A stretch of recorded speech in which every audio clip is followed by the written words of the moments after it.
up, guys? Boy Benny. Today's the anniversary of September 11th. Donald Trump was at ground zero after the debate performance last night, shaking the hand of Kamala Harris and Joe Biden, with whom he effectively put into a casket politically, and Donald Trump apparently mouthing the words, "You did a good job" last night. Well, the esprit de corps, ladies and gentlemen, of these individuals, setting aside, of course, an opportunity to mourn thousands of Americans who lost their lives on September 11th. Of course, I'm talking about J.D. Vance and Donald Trump, not Joe Biden, who said he's going to go do a 9/11. Then we're going to watch the debate, and then tomorrow I'm doing 9/11. I spoke to the vice president. Okay, you're going to go do a 9/11.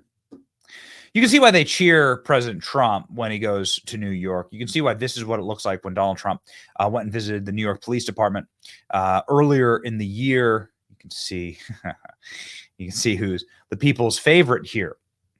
The history of 9/11 is extremely strange, you know. Donald, what do you think about all this? You're a developer. You've built buildings all your life. When you look at stuff like this, like a time capsule, it's just a different, what's the right way to say this, more innocent era. And it's an era that was maybe more binary, but I think inarguably a better country. And things have descended quickly. And America is in a tough spot. And you look in these time capsule clips like this, and you sort of realize what we've lost. Well, there's never been anything like this. It's disgraceful. And I hope we attack fast. I hope we find out who it is and go fast. Okay. Why'd you want to come down here today?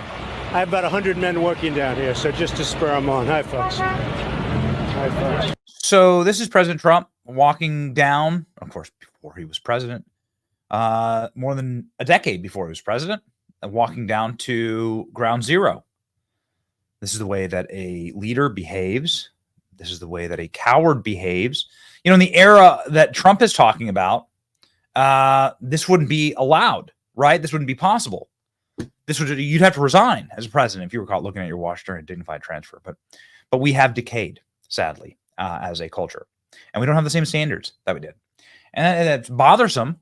Obviously, September 11th, of course, is one of those dates that are politically fraught. There's still so much we don't know about it. The federal government tried to effectively pardon and strike a plea deal with the 9/11 mastermind and attackers that are like in Guantanamo Bay. Earlier this year, were it not for the outcry of 9/11 families, like those guys would be effectively free to live out the rest of their lives on the taxpayer dollar. Could another terrorist attack happen? This is a report from 2015 of 9/11 style dry runs. A group of Middle Eastern males boarded a Washington, D.C. flight. Shortly after takeoff, they got up and ran from his seat and coach to the flight deck door. He made a hard left and entered towards the lab, and he stayed there a considerable length of time. While he was there, the others got up and proceeded to move about the cabin, changing seats, opening overhead bins, and making a scene. They appear to be trying to occupy and distract the flight attendants. So strange behavior there.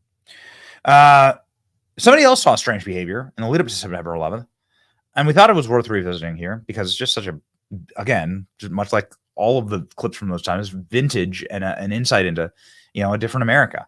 James Woods saw the 9/11 terrorists. Actor James Woods said he noticed and reported suspicious men on a flight before the September 11th attacks. This is true. Goodness gracious, what happens? James Woods reported suspicious passengers to the FBI up this morning on X. 23 years ago, I picked up the phone with a little trepidation and called the FBI to report on a flight that I had some suspicious fellow passengers. The response I got was thoroughly professional and impressive, and the beginning of a decade-long saga. Oof. Did James Woods catch the September 11th hijackers? And could all of this, could this descent into madness, because September 11th changed everything, right, for everyone, could this descent into madness have been stopped? Here's the interview that still gives you chills. And interviews. In August 2001, actor James Woods was on a flight from Boston to Los Angeles when he observed some Middle Eastern passengers acting strangely. He told authorities what he saw, and the FBI has apparently corroborated that it may have been a dry run for the 9/11 hijackers. I was on a flight without going into the details of what made me suspicious of these 4 men, although it would have been blatantly obvious to the most casual observer, I took it upon myself to go to the flight attendant and ask to speak to the pilot of the plane. The first officer came out. I reported to him that I felt that the 4 men, and I said, can you look over my shoulder and see who I'm talking about? And he said, yeah. I said, I think they're going to hijack this plane. I mean, everything they're doing, and I explained to him these details, which I've been asked to keep private until whatever jurisdiction, whatever trials may take place. Their behavior was such that I felt they were going to hijack the plane. I also said, I'm very much aware of how serious it is to say on an American aircraft in flight the word hijack. So I'm saying this because I really have reason to believe it's true. As I found out later that not only did he make a report, but the flight attendant also made a report of my suspicions to the FAA. When I got home that night, it had been a very turbulent flight. I had said to this woman I'm dating and my girlfriend and my best friend, they said, how was the flight? And I said, well, aside from the terrorists and the turbulence, it was fine, which was now in retrospect not such a very funny joke, but it was August 1st and nobody was thinking along those lines. And when 9/11 happened, we were all stunned, and we all happened to be at my house that evening, and my friend Scott said to me, remember that flight you took in August? I said, yeah, I've been thinking about it all day. He said, well, maybe you should call the FBI. And I said, I'm sure they're being inundated, but I thought it over and I called the local office, and within 2 minutes got a hold of a very intelligent young man, a special agent there, who took the report. And I said, I hope I'm not wasting your time. He said, well, we have so many reports coming in. And he said, and by the way, even if this leads to something, we don't like to backwash information to people because in case they have to go to a trial and be witnesses or whatever, so you won't hear from us. I said, well, great. And he said, but we appreciate your calling. 6:45 the next morning, I got a phone call that actually wakes me up, and he said, we want to talk to you about the flight that you took in August. I said, oh, did the manifest match of any of the flights yesterday and my flight? He said, well, we can't tell you that. I said, well, look, I'll get ready and I'll come down to the federal building. He said, we're outside your house. We'll just wait for you. Wow, 7:15. So this is 6:45 in the morning. I said, and this is the only funny part of any of this, I said, how did you know where I lived? And there was a pause. He said, we're the FBI. We're the FBI, thank you.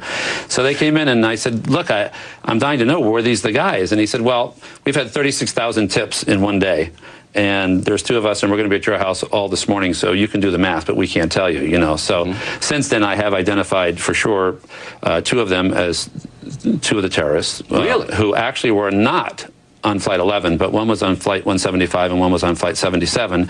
And I've been told unofficially, not by the FBI, but by someone else in actually a higher level of government, believe it or not, just through a coincidence, through a mutual friend, that all 4 of them were terrorists involved. That is unbelievable. So there was basically a rehearsal what these guys were doing. Right, but what's significant about this is that it was a rehearsal with 4 men, and I can't say it as a fact that they were the 4, but I've been led to believe, without going into details of how, that they were on different flights. So the notion that they were separate cells, and this is tricky territory, but I think in the Moussaoui trial there's going to be some contention that, he was a soldier and didn't know what was going to happen until he stepped on the plane and then decided in a fit of good conscience not to be a terrorist anymore. In fact, the fact that these 2 people were identified by myself and other people and were on the Boston-LA flight and ended up dying on 2 other flights of the 4 flights on September 11th shows that they what were. An amazing story. There was cross-collateralization. I've never heard this. This is the first time you're telling the story. Yes. So it was just you and these 4 guys in first class, nobody else? No, there was a couple other guys? Yes. Were they nervous too, or was it just you picking these guys out? As I explained to the FBI, they said, what was your first instinct? And aside from certain things like 4 guys getting on a transcontinental flight without any hand luggage, it's funny. I notice behavior because I guess I'm an actor, and it's kind of what I do for a living. You always watch people, right? I just kind of observe people. It's something I've always been fascinated by. Sort of like that scene in Annie Hall where Woody Allen and Diane Keaton sit and watch people and sort of talk about who they might be. And there were 4 guys. When the flight attendant, who was a woman, came up to them, they literally ignored her like she didn't exist, which is sort of a kind of Taliban, kind of a Taliban, idea of womanhood as a, not even a human being. I mean, it seems their disrespect for women is so extraordinary, and they didn't order alcohol, and they said to me, what did you think these guys were? I said, well, I thought they were either 4 law enforcement officers or 4 terrorists, in that they had that thing that guys who are undercover or on a mission have between each other, and it's impossible to explain. Well, you were lucky. Well, you're absolutely lucky that they didn't decide to do it a month before. By the way, one thing I must clear up that has been sort of misreported in the press. I did not report this to the FBI before September 11th. Right, just the FAA. And it was only done by, as I understand it, the flight crew, as I've been told later. And, you know, there are people who love to take pot shots. I can't tell you. Why? I mean, I think you did the right thing. Well, no, but they'll say, oh, you told the FBI and they didn't do anything. That's completely and utterly don't worry wrong. about those pinheads. No, but, I mean, you did exactly the right thing. No, but I mean, you know, if you worked with these people, as I have, they are incredibly dedicated people. And it's just something I want to go on record as saying. Good. I've had nothing but great experience with them. In some of your interviews, you have been very hawkish against the terrorists. I mean, probably the most outspoken Hollywood guy. And you used the word towel heads one time. Did you take a lot of heat on that? Maybe, but I don't pay attention to heat. I mean, I don't explain and I don't complain and I don't. But to say that in a pejorative way, would you have taken that back? Well, I do think at times when you feel passionate about something, there are times that all of us, I'm sure you have, and I know I have allowed my tongue to sort of get out ahead of my brain a little bit. And by the way, clearly, I would not want to hurt anybody's feelings. But on the other hand, it's not like after thousands of incidents of terrorism in the past 20 or 30 years that, you know, we have to worry a lot about, like, Swedish terrorists. Okay? That's right. I mean, so the bottom line is, you know, I think of the energy that a lot of people in the Muslim world, and there are, I'm sure, excellent, extraordinary people in that world, if they put that energy into policing their own, as much as they are criticizing politically correct or incorrect gaffes like I made, that maybe would be all a lot better off in the world. I mean, it reminds me of those people who lived in Dachau who, you know, were shocked at the end of the war to find out that there was, you know, what that black smoke was coming from those chimneys 100 yards from their house. You know? They don't want to know the truth. Mr. Woods, we appreciate you coming in. That is really some story, though, about the people, the hijackers on the plane. That interview with James Woods took place just a few months after the 9/11 attacks, and directly ahead